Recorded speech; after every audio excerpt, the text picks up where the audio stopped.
All right. Well, good afternoon, folks. Sorry we had a little broadcast failed on us a couple of times.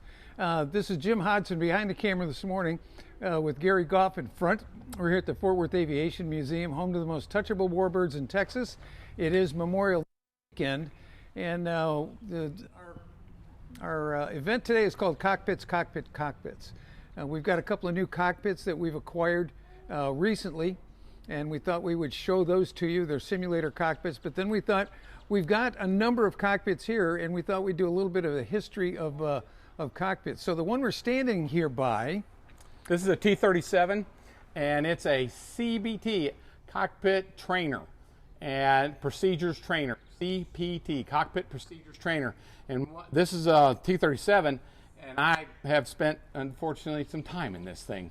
And what would happen is we would get in the seat, an instructor pilot, and you notice that this is just the cockpit with just a simulator for the gear, simulator for the throttles, and the whole idea was to begin to understand the layout of where everything is, and then also he would spend time, my instructor pilot would blindfold me and me point to something while I was blindfolded to see if I knew where the airspeed indicator is, wherever it is. I know that's an ADI.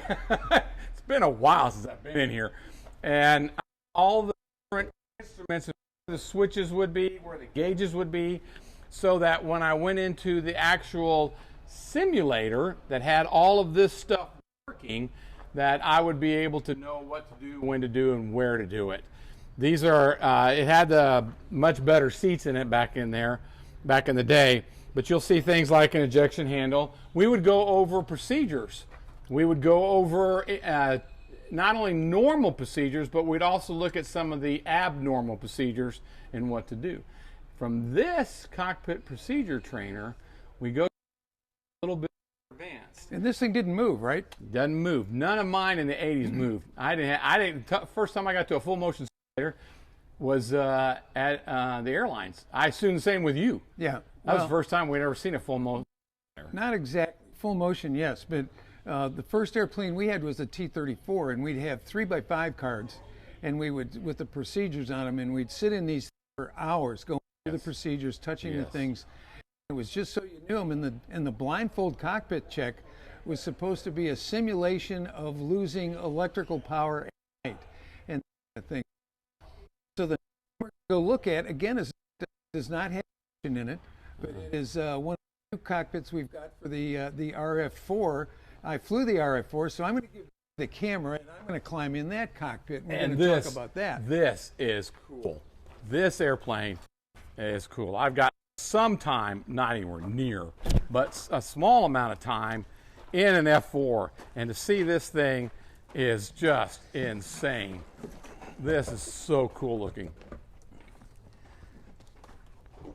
If I can overspeed the camera here. Okay, so this is a full-scale model of the cockpit of an RF-4, and again, this is a systems trainer. Primarily, Gary and I have looked at this, and we know that when we got it, it had a console that an instructor would work with, and it used a desktop computer.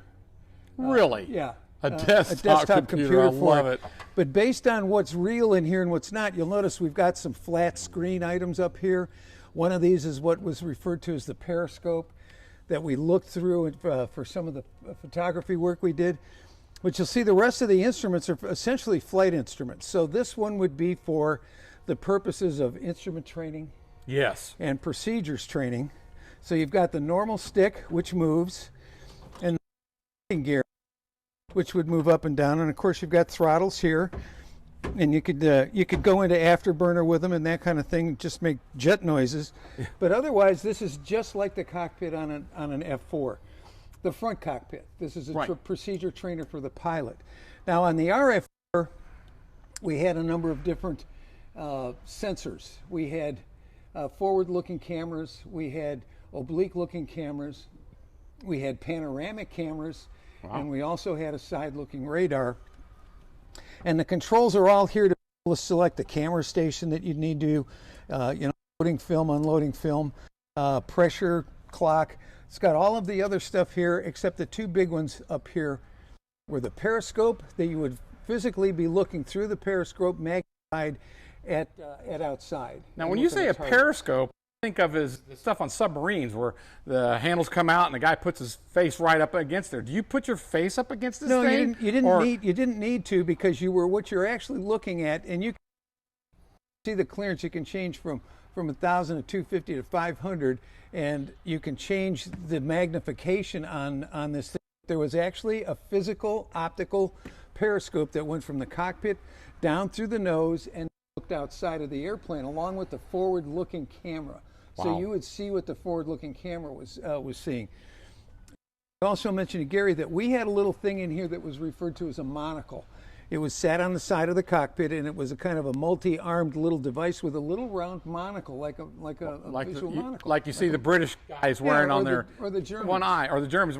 Yeah. So the idea with that is that you could bring it out here to where you could look through it, and then if the target or you saw something interesting that you were flying by, you could pull the trigger, which was the camera activation, pull the trigger and insert a frame inside of the moving film display that was going on. And you're looking in this tube. Yes. And you're 100 feet above the ground, going warp 9. How far? Yeah. You got to be kidding me. We did a lot of work at 100 feet, but our template, we had a radar, a ground proximity radar and a ground following radar in this airplane, but we had to be a minimum of 400 knots and a minimum of 400 feet. So, and that would follow the terrain for us as we would move along. But now, when I went to the RF4s, this is just like a cockpit. But when I had originally gone to Shaw Air Force Base for Air Force transition into the RF4, which had a full motion cockpit simulator. Really? Yeah, they had full motion. Full motion there at Shaw. Yes and no. So I finished up with Shaw with my transition. Then I went to Yuma, Arizona to fly in the F4. There were no simulators that I remember at Yuma, because I'd already been through the simulator program at Shaw. So I then went to El Toro and came aboard the squadron VMFP3, and the first thing they said is, you're going to need to get some time in the simulator. And I said, okay, fine. So I go over to the simulator building, and what it was an old T-33 or something kind of a simulator. It was literally a tube with an instrument panel that hung down, and I sat on a cushion on the floor with my normal simulator. So this was a vast improvement from there, because you can actually go ahead and here you can see, and the whole idea is throwing emergencies at you. Yes. So you can see what's going to happen. You see what lights light up. You see what happens when you do different things, when you pull the throttle back and you see the fuel flow, or you see the RPMs change. You see what light on some of your Christmas trees, and Gary can't quite see it, but there's a lot of Christmas tree lights underneath the panel here. I don't know if you're going to be able to get around and see them. But there's a whole bunch of little Christmas tree lights here, and these things would come up and tell you hydraulics or generator or whatever. So, but the whole idea here was to get you used to flying the airplane, because this airplane is a supersonic airplane, almost Mach 2, and you were going to be flying it low to the ground and fast. Yeah. And so you didn't have a lot of time to think in some cases. So the idea was, rather than burning up a bunch of JP, that you're going to do it in here, so that you've got the procedures down the same way you would have in the other CPTs, with the touching and feeling with nothing moving. Here, this is the step up. This is where you've got a computer console and a technician out there going ahead and doing that. Now, to where it almost becomes rote. It almost becomes rote. So that you, in other words, you're not startled when a light comes on. You're not like going, oh! No. It's like, oh, great, now what? Yeah. That's how, when I did stuff in the airplane, after doing simulators so long, it was like, oh, great, now what? Yeah. And that's what we want to be as operators of these very fast machines. Yeah. Holy and cow. especially depending on the kind of weather conditions you're working in yeah. and that kind of stuff. Our terrain following radar, for instance, would not work in the weather. If we came into a couple of times, we went out to Catalina Island and some of the Channel Islands, and if they hit fog banks, when you hit the fog bank, the would disappear. Wow. Because it didn't look through that moisture. Now, we've got a TA4 sitting here next to us. When I was a student and an instructor, and this was early 70s, motion simulators there. They were not full motion, but they would move forward and backward and had a little bit of tilt left and right. I'm going to climb out. So there's been some huge evolutions of cockpit simulators, but the vast majority of it is to get you used to the idea or used to doing procedures, things like that, so that when it came time to actually have to deal with the situation, you could deal with it without it. Like Garry said, you're not being startled, and those kinds of things. There was a study done with airline pilots years ago to see when their stress level was the highest, and they found that during times of emergencies, their heart rate actually went down. And they became very calm. They found that the time that was the most stressful for them is when they picked up the PA to talk to the passengers. Talking to the people. So I love it. The one we're going to go look at is the F-18. We'll swap, and I'll take the camera back for this one. Now, did you have a simulator for going to the boat? Yes. That's something that we were testing out with the students. That was when we got into a full motion simulator, and it could actually simulate you going out to the boat. So Gary's climbing into now what is... Just like getting into it. Oh my cut God! up his head too badly. Oh, so this feels good. He's just climbed into what is this feels good. An FA-18. An FA-18 systems trainer. Now this is not a motion simulator, but this one is a systems simulator. This one will allow the pilots to learn the different systems. Gary's kind of familiar with this, so he'll point some things out and talk about it a little bit. When I was in the F-15, we had one of these type scopes. This was a brand new thing. This was my radar scope. It looked kind of like a checkerboard, and we could figure out where the targets were. But that was it. Everything else was old school kind of stuff in the C models. We didn't even have this kind of a cool stick. We had just the basic same stick that you had in the F4. And now and they always said the F-18 was the son of the F-15, son of Eagle. You could see this cosmic, unbelievably really neat information that you can get in whatever scope. You could put whatever you want on whatever scope you want. For instance? You could put navigation data. You can put your armament systems data. You can put engine data. You can put engine data. You can put armament system. You could do whatever you wanted to do. And how did you move around? Oh heck, I forgot the name. Something upfront display. Okay. What a cool name. Yeah. Upfront display. UFD.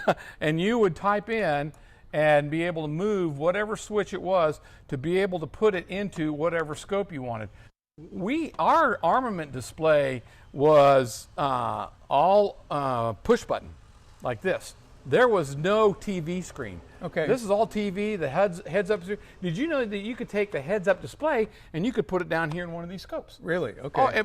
And you can see, other than and this is weapon system deployment stuff. And it's up front because that's what I want to do is I want to deploy the weapon system. Everything else that we do, like here's left and right engines, you've got the fuel, you've got all the time, you've got all this kind of other stuff is down below where you not really need to look at it all the time. Yes, you need to know about it, but it's not all the stuff. You can see the standby ADI and all the standby instruments are here. So you've got them, but I've they're got just them. not right up in front of you. I can put them on the hood if I want to. What's the one that looks like it's got a sunburst on there? This one, that is your RWR, your radar warning receiver, which lets you know if you're getting shot. Okay.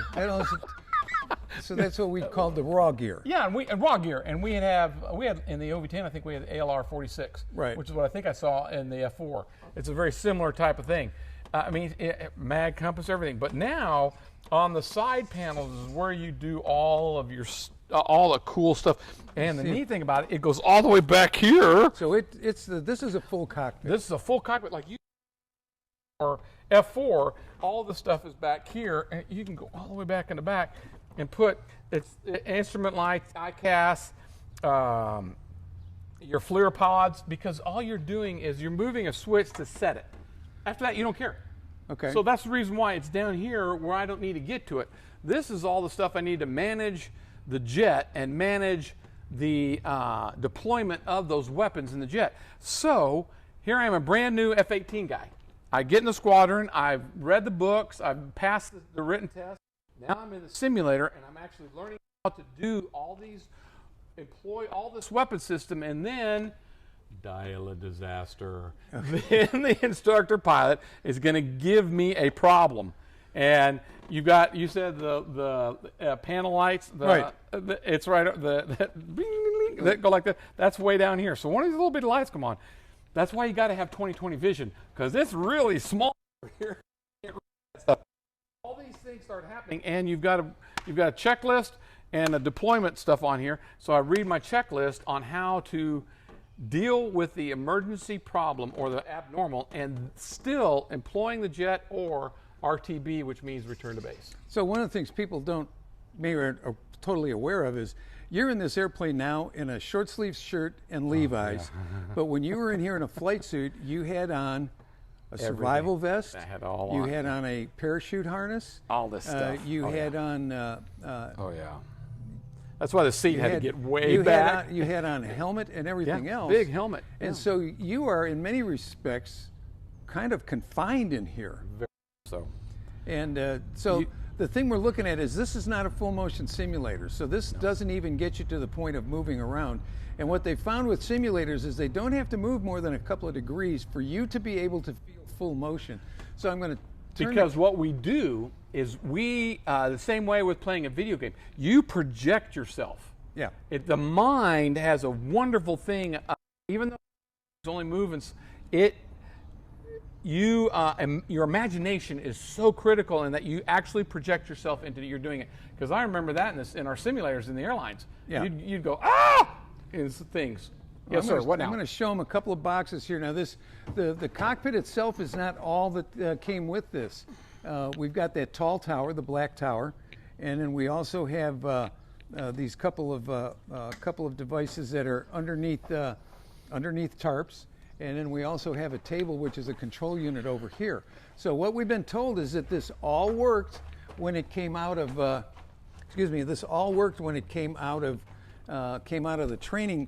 The training command for the FA-18. So we're hoping at some point in time to be able to hook some of these things up. We've got a pretty impressive collection of simulators now. Now we have shown you. We're going to spin this around. This is amazing. We have this shown simulator. We've shown you inside of the RFA trailer in that simulator. So consider that whole trailer had a little cockpit in the back where that little like cupola is. The rest of it was controls for the instructor and the brains of it, and then here's the brains. Here's the for brains the new now. Ones. So it's just amazing. It's really, really changed a lot. And then you look at if I can get the camera to cooperate here a little bit, and then you consider what's being used now for like full motion simulators and those kinds of things.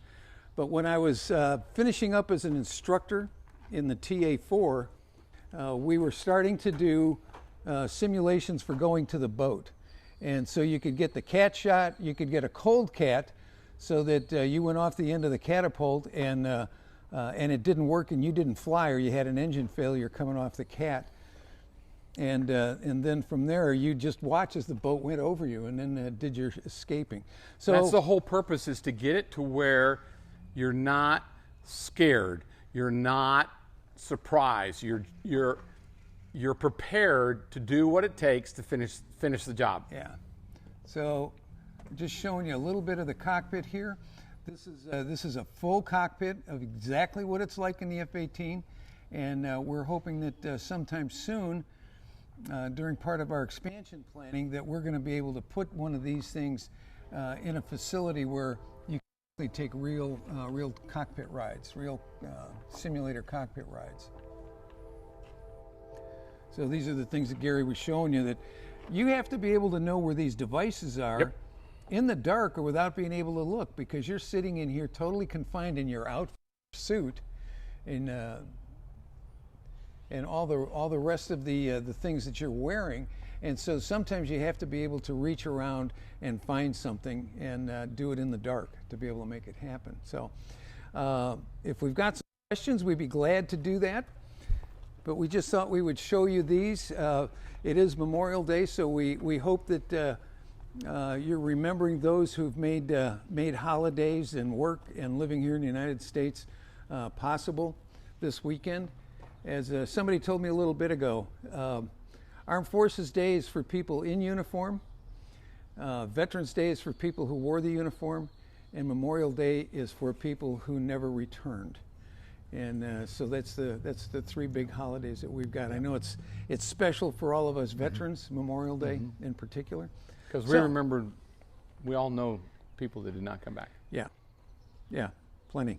Yeah. Plenty. And that's another thing about these simulators. They save lives. Oh, they man, absolutely save lives. It's not just about saving money, but they save lives. So, and I hated them. Yeah. I absolutely hated being in one. We all hated them. Oh, God. And I think I've mentioned this before, but in the airline business, we used to refer to going into the simulators as you bet your job. That's right. And it's as amazing as the devices were. You'd get in, and it looked like absolute daylight, and everything functioned the way it was. I mean, it was like a real deal, but everything broke all the time. All the time. And if it wasn't broken, you better watch out. Yeah. So you didn't really have a chance to admire and appreciate the technology. But at any rate, so for Garry Goff and Jim Hodson here at the Fort Worth Aviation Museum, thanks for being with us here today. Remember the fallen, and we will see you next week. Have a good one.